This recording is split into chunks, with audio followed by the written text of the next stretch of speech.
what's going on here with Senator Bob Menendez, who is, as again, there's certain levels of corruption that I think people tolerate in politics, but then it gets to the point where it's just so blatant and in your face, kind of like with Trump, who just doesn't care. So it's like this would be like the Oscar winner for corruption. Yeah, and but he's nice. Again playing the whole role of the oppressed individual. You know, I am a political prisoner is basically what he wanted to say at his presser this afternoon. So we're going to play a clip. I don't know that I can stomach this. I started watching it and I just sort of felt like I needed to shower. So then I've watched it several times. I won't lie. It's icky, but in Spanish and English. Yeah. Oh, no, you end up watching it several times. You end up watching it several times because you literally cannot believe what he's saying. You're like, there is a level of just complete ignorance and defiance that one will actually put out there, but he's really telling you, I'm not going down. It's a level of entitlement. You know what? It's really what I think I could call you lately, but I don't know. It's like the caucasity. You know what I'm saying? Like just the utter caucasity of the situation. It's like he's just sitting there like, yeah, sure. All right, here we go. The esteemed Soprano Senator Bob Menendez. Part of this investigation, special agents with the FBI executed search warrants on the residence and safe deposit box of Senator Menendez and Nadine Menendez in New Jersey. When they got there, they discovered approximately $500,000 of cash stuffed into envelopes and closets. We need to know the facts, not the latest spin dropped by Rudy Giuliani. The facts. Congress must carry out its constitutional duty to fully and thoroughly investigate where the facts lead. That's why we must protect the integrity of all oversight efforts, including the objective, sober investigation. But as I have stated throughout this whole process, I firmly believe that when all the facts are presented, not only will I be exonerated, but I still will be the New Jersey's senior senator. Agents also discovered a lot of gold that was provided by Davies and Hanna. And the FBI, of course, found the Mercedes-Benz that Uribe had provided them. That all people are presumed innocent until proven guilty. All people. I ask for nothing more and deserve nothing less. The court of public opinion is no substitute for our revered justice system. Third, for 30 years, I have withdrawn thousands of dollars in cash from my personal savings account, which I have kept for emergencies and because of the history of my family facing confiscation in Cuba. To those who have rushed to judgment, you have done so based on a limited set of facts framed by the prosecution to be as salacious as possible. Remember, prosecutors get it wrong sometimes. Very much.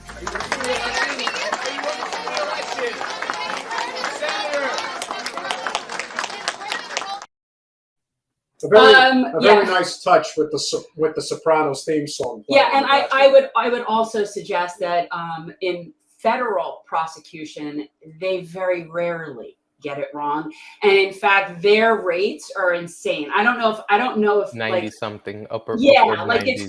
If this were a state court thing, then it's a matter of sure they'll throw enough shit against the wall, they'll please something down, they'll see what they can do, and they don't really care. It's just a matter of just doing their jobs. But the feds, if they're doing this, then they have you. It's done. It's over.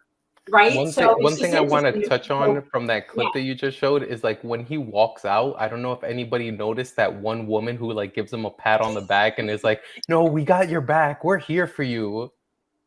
Is that where we live? When I watched it earlier. Is that your general vibe up there? Yes. I was asked this by a journalist who does a show on politics, and he asked me point blank, will the Hispanic voters ever turn against this guy? And they won't. They're not going to, especially the Cuban voters who, like I said, are very politically active. Yeah. They will never turn on him. They think it's a witch hunt, that he's being, gone after because of whatever, and they will not ever turn on him. So he's literally going to be taken out in handcuffs. That's basically the only way he's going. And it's very possible that that's what's going to happen. But I think it also speaks to a litany of other issues here. Now, of course, Imani, you and I had briefly texted about this, but it does seem that congressional representative in New Jersey's 2nd District down in South Jersey, we say Jersey in South Jersey, Andy Kim, who is very much a moderate, there's no getting around it. But is he a filthy Democrat? No, I would not say that. But his intention is to run. And so if there is going to be a primary, I think if he gets in, I think others will attempt to get in as well. And then it becomes a free-for-all, and we'll see what ultimately ends up happening, where if it's like 4 or 5 candidates, it's like different blocks of the state. The Newark, Irvington, Elizabeth region of New Jersey is basically on lock for Menendez.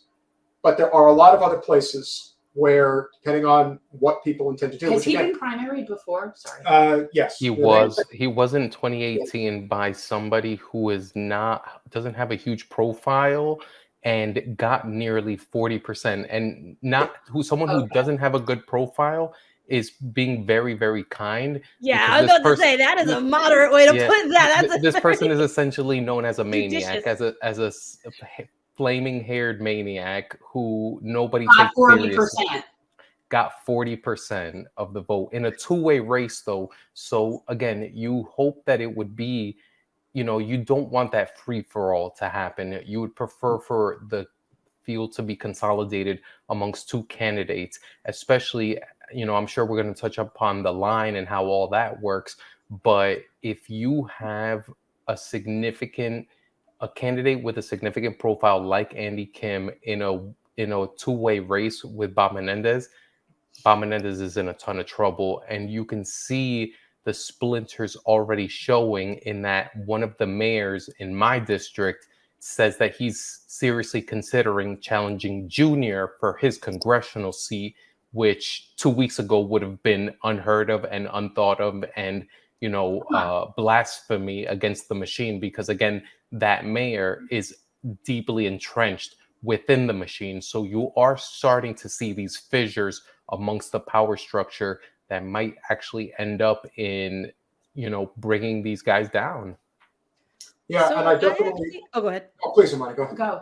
Yeah, I was gonna say, I am not yet sold that this is just going to be an easy fight for Andy Kim or any other Democrat that jumps in against Menendez. And the reason why is obviously I don't support Menendez. I don't support any machine actor or establishment Dem.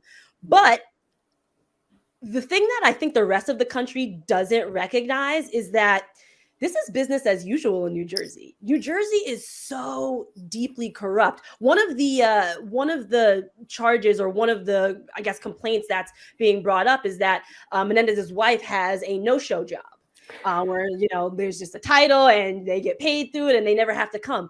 That is so common for machine people in New Jersey. In fact, it's viewed as like a reward for being what they call quote unquote loyal. So meaning you go, you knock on doors for them, you do whatever they say, you worship them, tell them they're always right, and they'll give you a job where you can make like real good money, sometimes 6 figures, hundreds of thousands, and never be there.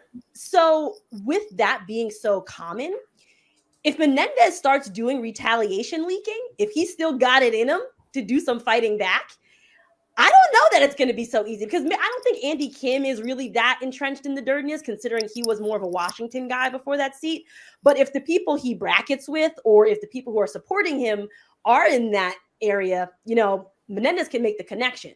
So I'm not yet sold. I think it really depends on how much of a dying beast Menendez currently is. Like, is he so wounded that he can't start doing retaliations? Or is it like, he's going to start retaliating any day now, and it's going to be just a bloodbath? Well, let's put this scenario on the table then. Not a surprise. Governor Murphy has been somewhat surprising in a positive way, which is a good thing. Obviously, we're not going to get into Senator Booker. Nice man, an absolute, sorry if you see this, Corey, but an absolute coward of a politician. So he's not going to say anything. He's a farm whore, no? Yes, and then some. Also, Israel lobby. Big time. Huge, big time. And so he's not going to say anything. He's going to keep his mouth shut until he's told otherwise. So the question becomes, if it is Andy Kim, and if Governor Murphy endorses Andy for the Senate seat, do you think that holds any serious weight come a primary next, I think, June? June. I'll say that I don't think it'll matter. You know, I'm going to really harp on a lot of what Imani said. The state is really run by the counties. So the governor's endorsement won't go very far unless you get the county line in each of the 21 counties. And I agree that Bob Menendez has been there for so long that he knows where a lot of the bodies are buried all across the state. So the power players in South Jersey have bodies that are buried, the ones in Northwest and Northeast Jersey. And so if he does have enough pull, especially, you know, Menendez, like you said, he's big with the Israel lobby. He's big with the corporate lobby, the pharmaceutical lobby that's huge in the state. And they're going to shower him with money. I mean, you think these corporate donors care at all about this corruption stuff? They're usually on the receiving end of the favors that he's giving. So no, that, you know, his power base remains intact. And Hudson County is one of the most densely populated places in the country. So I have a nightmare scenario where Bob Menendez only gets the Hudson County line, and that would be responsible for enough voters that he could potentially win a statewide primary with essentially just Hudson County and whatever strings he can pull in other parts of the state. Now, that's a nightmare scenario, but it's very possible for somebody who's had that sort of sway and the sort of pull that Bob Menendez has had in this state. So I would agree with Imani. This is not a done deal by any stretch of the imagination. Thanks for watching. If you want to support our mission to transform politics into service, please like this video, subscribe, follow us on social media, and consider joining our Patreon, where you'll get early access to our interviews as well as other exclusive content. Links are in the description. Peace out.